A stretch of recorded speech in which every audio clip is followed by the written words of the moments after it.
ಏನೇನ್ ಆಗ್ತಿದೆ BCCI ಅಲ್ಲಿ ಅಂತ ಈಚೆಗಡೆ ಬರ್ತಾ ಇದೆ ಮಗ. ಇವಾಗ ಸಾಲಿಡ್ ಅಪ್ಡೇಟ್ಸ್ಗಳು. ಹೌದು, ಸ್ವಲ್ಪ ದಿನಗಳ ಹಿಂದೆ ಇಂಗ್ಲೆಂಡ್ ಸೀರೀಸ್ ನಡೀತು, ODI ಸೀರೀಸ್. ಆ ಟೈಮಲ್ಲಿ ರೋಹಿತ್ ಶರ್ಮಾ ರಿಲೇಟೆಡ್ ಸಿಕ್ಕಾಪಟ್ಟೆ ಸ್ಪೆಕ್ಯುಲೇಷನ್ಸ್, ರೂಮರ್ಸ್ ಅದು ಇದು ಎಲ್ಲ ಸ್ಪ್ರೆಡ್ ಆಗಿ ಹೋಗ್ಬಿಟ್ಟಿತ್ತು. ಬಟ್ ಅವ್ರು ರಿಟೈರ್ ಆಗಲಿಲ್ಲ ಅಂತಂದ್ರೆ ಲಾಸ್ಟ್ ODI ಮ್ಯಾಚ್ ಇದು ಅಂತ ಫಿಕ್ಸ್ ಆಗೋಗ್ಬಿಟ್ಟಿದ್ರು. Lord's test match, Lord's ODI match is the last ODI match of last international match of Rohit Sharma ಹತ್ರ ಪೋರ್ಟ್ರೇ ಆಗೋಗ್ಬಿಟ್ಟಿದ್ದಾರೆ. ಇಂಡಿಯನ್ ಎಕ್ಸ್ಪ್ರೆಸ್ ಆಗಿರಲಿ, ಟೈಮ್ಸ್ ಆಫ್ ಇಂಡಿಯಾ ಆಗಿರಲಿ, ಎಲ್ಲ ಮೈನ್ ರಿಪೋರ್ಟಿಂಗ್ ಸೈಟ್ಸ್ಗಳಿಗೂ ಕೂಡ ಇನ್ಫಾರ್ಮೇಶನ್ ಬಂದಿತ್ತು, ಸೆಲೆಕ್ಟರ್ಸ್ಗಳು ಕಮ್ಯುನಿಕೇಟ್ ಮಾಡಿದ್ದಾರೆ ಅಂತ. ಬಟ್ ಇವಾಗ ಬರ್ತಿರೋ ಇನ್ಫಾರ್ಮೇಶನ್ ಏನು ಅಂತಂದ್ರೆ, ಆಕ್ಚುಲಿ ಸೆಲೆಕ್ಟರ್ಸ್ಗಳು ಕಮ್ಯುನಿಕೇಟ್ ಮಾಡಿದ್ರಂತೆ. ಇನ್ಫಾರ್ಮೇಶನ್ ಏನ್ ಬಂದಿತ್ತು ಇಂಡಿಯನ್ ಎಕ್ಸ್ಪ್ರೆಸ್ ಅಲ್ಲಿ, ನಾವು ಸುಮ್ಮನೆ ಸುಳ್ಳು ಅನ್ಕೊಂಡಿದ್ವಿ. ಬಟ್ ಇಂಡಿಯನ್ ಎಕ್ಸ್ಪ್ರೆಸ್ ಅಲ್ಲಿ ಬಂದಿದ್ದು ನಿಜ. ಸೆಲೆಕ್ಟರ್ಸ್ ಕಮ್ಯುನಿಕೇಟ್ ಮಾಡಿದ್ರಂತೆ ರೋಹಿತ್ ಶರ್ಮಾ ಜೊತೆಗೆ, ನಿಮ್ದು ಲಾಸ್ಟ್ ಮ್ಯಾಚ್ ಹೋಗಿರೋ, ನಾವು ನಿಮ್ಮನ್ನ ನೋಡ್ತಾ ಇಲ್ಲ, ನಿಮ್ಮನ್ನ ODI world cup 2027 world cup ನೋಡ್ತಾ ಇಲ್ಲ ಅಂತ ಅಜಿತ್ ಅಗರ್ಕರ್ ಅಂಡ್ ಕಮಿಟಿ ಏನಿತ್ತು, ಸೊ ಅದು ಹೇಳ್ಬಿಟ್ಟಿತ್ತಂತೆ. ರೋಹಿತ್ ಶರ್ಮಾ ಅವ್ರಿಗೆ 2ನೇ ODI ಮ್ಯಾಚ್ ಹಾಕಿ ಇನ್ಫ್ಯಾಕ್ಟ್ ಅದಕ್ಕಿಂತ ಮುಂಚೆನೆ ಹೇಳಿದ್ರಂತೆ. ಸೊ 3ನೇ ಮ್ಯಾಚ್ ನೀನ್ ಹೆಂಗಾಡ್ತೇವೆ ಬಿಡ್ತೀಯೋ ನೀನ್ ಇಲ್ಲ ಅಂತ ಹೇಳ್ಬಿಟ್ಟಿದ್ರಂತೆ.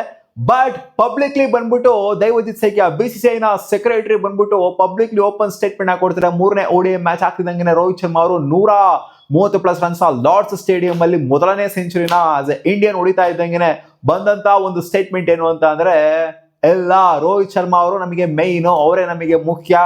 ದೈವಜಿತ್ ಸೈಕಿಯಾ ಸೆಕ್ರೆಟರಿ ಬಂದ್ಬಿಟ್ಟು ಬ್ಯಾಕಿಂಗ್ ಕೊಡ್ತಾರೆ, ಪಬ್ಲಿಕ್ ಬ್ಯಾಕಿಂಗ್ ನ ಕೊಡ್ತಾರೆ. ಸೊ ಇದೇನಿದೆ, ಇದು ಸೆಲೆಕ್ಷನ್ ಕಮಿಟಿಗೂ ಮತ್ತೆ BCCIಗೂ ಒಂದು ಕ್ಲಾಶ್ ಸ್ಟಾರ್ಟ್ ಆಗೋಗ್ಬಿಡಿದೆ. ಇಂಟರ್ನಲ್ ಪಾಲಿಟಿಕ್ಸ್ ಸ್ಟಾರ್ಟ್ ಆಗೋಗ್ಬಿಡಿದೆ. ಇಲ್ಲಿ ನೋಡ್ತು ಅಂತಾರೆ BCCI ನ ಅಫಿಷಿಯಲ್ಸ್ ಬಂದ್ಬಿಟ್ಟು ಬ್ಯಾಕ್ ಮಾಡ್ತಾರೆ. ಅಂದ್ರೆ ಮೇನ್ ಆಗಿರೋಂಥವ್ರು, ಸೆಕ್ರೆಟರಿ ಆಗಿರ್ಬೋದು, ಪ್ರೆಸಿಡೆಂಟ್ ಆಗಿರ್ಬೋದು, ಎಲ್ಲಾನು ಕೂಡ ಬಂದ್ಬಿಟ್ಟು ರೋಹಿತ್ ಶರ್ಮಾ ಇಲ್ಲಿ ಬ್ಯಾಕ್ ಮಾಡ್ತಾರೆ. ಪಬ್ಲಿಕ್ಲಿ ಬಂದ್ಬಿಟ್ಟು ಬ್ಯಾಕ್ ಮಾಡ್ತಾರೆ. ರೋಹಿತ್ ಶರ್ಮಾ ಇಲ್ಲ ಅಂದ್ರೆ ಇಲ್ಲ, ಹಂಗೆ ಹಿಂಗೆ ಅಂತೆಲ್ಲ ಬ್ಯಾಕಿಂಗ್ ಕೊಡ್ತಾರೆ. ಬಟ್ ನಾವು ನೋಡ್ತು ಅಂದ್ರೆ ಕಮ್ಯುನಿಕೇಟ್ ಮಾಡ್ಬಿಟ್ಟಿದ್ವಿ ಅವ್ರ ಜೊತೆಗೆ ಅಂತ ಇವಾಗ ಬರ್ತಾರಂತ ಅಪ್ಡೇಟು. ದಿನಜಿತ್ ಜಾಗ್ರಾನ್ ಅವರು ರಿಪೋರ್ಟ್ ಮಾಡಿರೋ ಪ್ರಕಾರ ನೋಡ್ತು ಅಂತ ಅಂದ್ರೆ, ದೈನಿಕ್ ಜಾಗರಣ ರಿಪೋರ್ಟ್ ಮಾಡೋದು ನೋಡ್ತು ಅಂತಂದ್ರೆ, ಸೊ ಈ ತರ ಆಗಿದೆ ಅಂತೆ. ಅಜಿತ್ ಅಗರ್ಕರ್ ಅವ್ರ ರಿಲೇಟೆಡ್ ಆಕ್ಷನ್ ತಗೊಳ್ಳೋದಕ್ಕೂ ಕೂಡ ರೆಡಿ ಆಗ್ತಾ ಇದ್ದಾರೆ ಅಂತ ಅಪ್ಡೇಟ್ ಬಂದಿತ್ತಲ್ಲ, ನಿಮಗೆ ಅಪ್ಡೇಟ್ ನ ಕೊಟ್ಟಿದ್ನಲ್ಲ.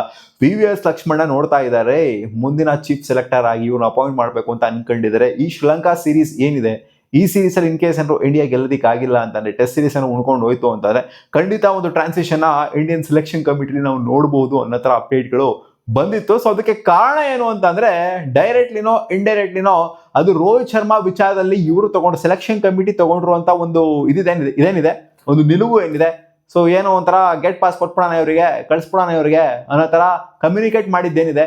ಸೊ ಇದು ಈಚೆ ಕಡೆ ಬಂದಿಲ್ಲ. ರೋಹಿತ್ ಶರ್ಮಾ ಅವರು ಎಲ್ಲೂ ಸಹ ಹೇಳ್ಕೊಂಡಿಲ್ಲ ಏನೇನು ಕಮ್ಯುನಿಕೇಟ್ ಆಗಿತ್ತು ಅದೆಲ್ಲ ಬರಲ್ಲ ಅವರು ಈಚೆ ಕಡೆ. ಅದಂಗೆ ಅದೊಂಥರ ಕಾನ್ಫಿಡೆನ್ಷಿಯಲ್ ಮ್ಯಾಟರ್ಗಳವೆಲ್ಲ ಈಚೆ ಕಡೆ ಬರೋದಿಲ್ಲ. ಇನ್ ಕೇಸ್ ಏನೋ ರಿಟೈರ್ಮೆಂಟ್ ಕೊಟ್ಟಿತ್ತು ಅಂತಂದ್ರೆ ಅವಾಗಲೂ ಕೂಡ ಹೇಳೋದಿಲ್ಲ ಅವರು.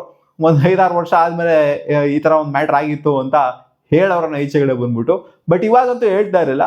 ಸೊ ಅದೆಲ್ಲ ಕಾನ್ಫಿಡೆನ್ಷಿಯಲ್ ಮ್ಯಾಟ್ರ್, ಹೇಳೋದಕ್ಕಾಗಲ್ಲ. ಒಳಗಡೆ ಆಗುವಂಥ ಕಾನ್ವರ್ಸೇಷನ್ಗಳೆಲ್ಲ BCCIಗೂ ಅಂದ್ರೆ ಸೆಲೆಕ್ಷನ್ ಕಮಿಟಿಗೂ ರೋಹಿತ್ ಶರ್ಮಾಗೂ ಆಗುವಂಥ ಕಾನ್ವರ್ಸೇಷನ್ ಅದೊಂಥರ ಹಿಡನ್ ಆಗಿನೇ ಇರುತ್ತೆ. ಅದು ಓಪನ್ ಆಗಿ ಡಿಸ್ಕಸ್ ಮಾಡೋದಿಲ್ಲ. ಅವ್ರು ಮಾತ್ರ ಅಂತಲ್ಲ, ಯಾವುದೇ ಪ್ಲೇಯರ್ ಕೂಡ ಡಿಸ್ಕಸ್ ಮಾಡೋದಕ್ಕೆ ಹೋಗೋದಿಲ್ಲ. ಸೊ ಈಗ ಬರ್ತಿರೋ ಅಪ್ಡೇಟ್ ಏನಂದ್ರೆ, ರೋಹಿತ್ ಶರ್ಮಾ ಅವರ ವಿಚಾರದಲ್ಲಿ BCCI ನ ಅಫಿಷಿಯಲ್ಸ್ಗೂ ಇಲ್ಲಿ ಮ್ಯಾನೇಜ್ಮೆಂಟ್ಗೂ ಅಂದ್ರೆ ಸೆಲೆಕ್ಷನ್ ಕಮಿಟಿ ಆಗಿರ್ಬೋದು ಅಥವಾ ಇಂಟರ್ನಲ್ ಮ್ಯಾನೇಜ್ಮೆಂಟ್ ಆಗಿರ್ಬೋದು, ಟೀಮ್ ಮ್ಯಾನೇಜ್ಮೆಂಟ್ ಆಗಿರ್ಬೋದು, ಸ್ವಲ್ಪ ಕಾನ್ಫ್ಲಿಕ್ಟ್ ಆಗಿದೆ. ಅಂದ್ರೆ selection committee basically, team management ಅವ್ರು ಎಲ್ಲರೂ ಬಂದ್ಬಿಡ್ತಾರೆ, ಆಮೇಲೆ ಕೋಚ್ ಗೀಚು ಎಲ್ಲ ಬಂದ್ಬಿಡ್ತಾರೆ. ಬಟ್ ಸೆಲೆಕ್ಷನ್ ಕಮಿಟಿ ಅಂತ ಅನ್ಕೊಳ್ಳಿ, BCCIಗೂ ಸೆಲೆಕ್ಷನ್ ಕಮಿಟಿಗೂ ರೋಹಿತ್ ಶರ್ಮಾ ಅವರ ವಿಚಾರದಲ್ಲಿ ಕ್ಲಾಶ್ ಆಗಿದೆ. ಈ ಕ್ಲಾಶ್ ಇಂದ ಸೆಲೆಕ್ಷನ್ ಕಮಿಟಿನೇ ಒಂಥರ ಆಲ್ಟರ್ ಆಗ್ಬೋದು. ರೋಹಿತ್ ಶರ್ಮಾ ಅವರ ವಿಚಾರದಲ್ಲಿ ರೋಹಿತ್ ಶರ್ಮಾ ಅವ್ರು ಚೇಂಜ್ ಆಗೋದಲ್ಲ, ಸೆಲೆಕ್ಷನ್ ಕಮಿಟಿನೇ ಚೇಂಜ್ ಆಗ್ಬೋದು. ಸೆಲೆಕ್ಷನ್ ಕಮಿಟಿನ ಅಫಿಷಿಯಲ್ಸ್ ಏನಿರ್ತಾರೋ, ಚೀಫ್ ಸೆಲೆಕ್ಟರ್ ಏನಿದ್ರು, ಅಜಿತ್ ಅಗರ್ಕರ್ ಏನಿದ್ರು, ಅವರೇ ಚೇಂಜ್ ಆಗ್ಬೋದು ಅನ್ನೋ ತರ ಅಪ್ಡೇಟ್ಗಳು ಬರ್ತಾ ಇದೆ ಮಗ ಇವಾಗ. ಸೊ ಒಬ್ವಿಯಸ್ಲಿ ವ್ಯಾಲಿಡ್ ಅಂತಾನೆ ಅನ್ಸುತ್ತೆ. ಈ ತರ ಒಂದು ಗೇಟ್ ಪಾಸ್ ನ ಕೊಡಬೇಕು ಅಂತ ಅನ್ಕೊಂಡಂತವ್ರಿಗೆ ಇವರು ಕೂಡ ಅದೇ ತರ ಗೇಟ್ ಪಾಸ್ ನ ಕೊಡ್ಬೇಕಾಗತ್ತೆ. ಒಬ್ಬ ಲೆಜೆಂಡ್ ತರ ಟ್ರೀಟ್ ಮಾಡೋದು ಬಿಟ್ಬಿಟ್ಟು ಗೇಟ್ ಪಾಸ್ ಕೊಡಬೇಕು ಅಂತ ಅಲ್ಲಿ ನೋಡಿ ಕರೆಕ್ಟ್ ಆಗಿ ಉತ್ತರ ಕೊಟ್ರು ರೋಹಿತ್ ಶರ್ಮಾ 130 ರನ್ ಹೊಡೆದ್ಬಿಟ್ರು. ಯಾವ ಮಗ ಹೊಡೆದವನಲ್ಲಿ ಲಾರ್ಡ್ಸ್ ಅಲ್ಲಿ, ಯಾವ ಮಗ ಹೊಡೆದವನ ಸೆಂಚುರಿನ ಇಂಡಿಯಾ ಪರವಾಗಿ? ಯಾವ ಮಗನೂ ಹೊಡೆದಿಲ್ಲ. ಸೊ ಉತ್ತರ ಕೊಡ್ತಾ ಇದ್ದಂಗೆ ಅವ್ರ ಮಗ ಹಂಗೇನೆ ತಲೆ ತಗ್ಸ್ದಂಗೆ ಆಗೋಗ್ಬಿಡ್ತು ಸೆಲೆಕ್ಷನ್ ಕಮಿಟಿ ಅವ್ರದ್ದು. ಸೊ ಬರ್ತಾ ಇದಾವೆ ಅಪ್ಡೇಟ್ಸ್ಗಳು, ರೂಮರ್ಸ್ಗಳು ಸ್ಪ್ರೆಡ್ ಆಗ್ತಾ ಇದಾವೆ. ನೋಡೋಣ BCCI ಅವರು ಯಾವ ರೀತಿಯ ಆಕ್ಷನ್ ಶ್ರೀಲಂಕಾ ಸೀರೀಸ್ ಆದ ನಂತರ ತಗೊಂತಾರೆ ಅಂತ.